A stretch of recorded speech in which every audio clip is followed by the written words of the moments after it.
la nature. Un homme l'a bien compris, et il parle merveilleusement des arbres. C'est le botaniste Francis Allais qui a dirigé les expéditions pour étudier la canopée, ce monde inaccessible au sommet des forêts. Pour lui, l'homme et les arbres, c'est une vieille histoire. On est en forêt et tout d'un coup, on sent qu'il y a un gros animal qui bouge et qui fait casser les branches. On ne sait pas ce que c'est, bien sûr, on ne le voit pas, mais on sent qu'il y a peut-être un danger. Eh bien, tous, nous avons le réflexe de chercher un arbre qui soit commode pour y monter. Le sommet d'un arbre, pour l'être humain, ça reste encore maintenant un endroit de sécurité parfaite. Et je crois que ça traduit le fait que nous sommes originaires de ces endroits-là. Alors pourquoi cette proximité de l'homme et de l'arbre?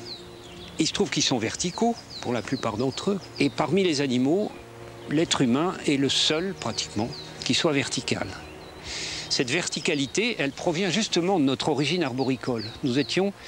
Nos ancêtres étaient des primates brachiateurs. Ils ne se déplaçaient pas avec leurs pieds, ils se déplaçaient avec leurs bras. Vous saisissez une branche, vous vous balancez, vous attrapez une autre branche, vous vous balancez, etc. C'est la brachiation. Ça mène à la verticalité. Sans les arbres, nous ne serions pas des êtres humains. Nous aurions une toute autre forme. Il est probable que nous marcherions à quatre pattes et que nous aurions un œil de chaque côté. Je ne sais pas ce que nous serions, bien sûr, mais on ne ressemblerait pas à ça. C'est assez étonnant. Il y a une espèce de mépris de l'être humain par rapport aux plantes en général et aux arbres en particulier. Il y a une société protectrice des animaux, très active. Est-ce qu'on n'a jamais vu une société protectrice des plantes? Non. Alors qu'on descend de cet arbre, c'est curieux. Un des acquis importants de ces dernières années en matière de biologie de l'arbre, c'est que certains d'entre eux, au moins, sont immortels. Je sais que ça choque. Disons, pour être plus près de la réalité, qu'ils sont potentiellement immortels.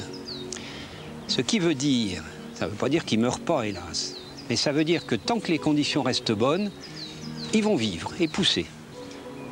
Je trouve qu'un des aspects les plus fascinants des arbres, c'est qu'ils ne vieillissent pas.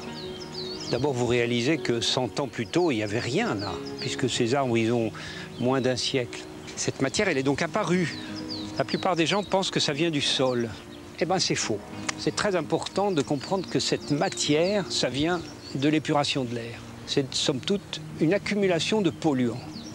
Et tout ce qui est là-dedans, c'est autant de gagné en ce qui concerne le caractère respirable de notre atmosphère. Je prétends que si on plantait un nombre suffisant d'arbres, suffisant, ça se compterait par millions, peut-être par milliards, on arriverait à contrebalancer intégralement le réchauffement climatique dans la mesure où il est dû au gaz carbonique. Les arbres sont nos alliés. Ils travaillent dans le bon sens concernant ces problèmes écologiques. Ça, c'est une certitude. Comment ne pas être convaincu? Un arbre, ça paraît tellement banal dans le paysage.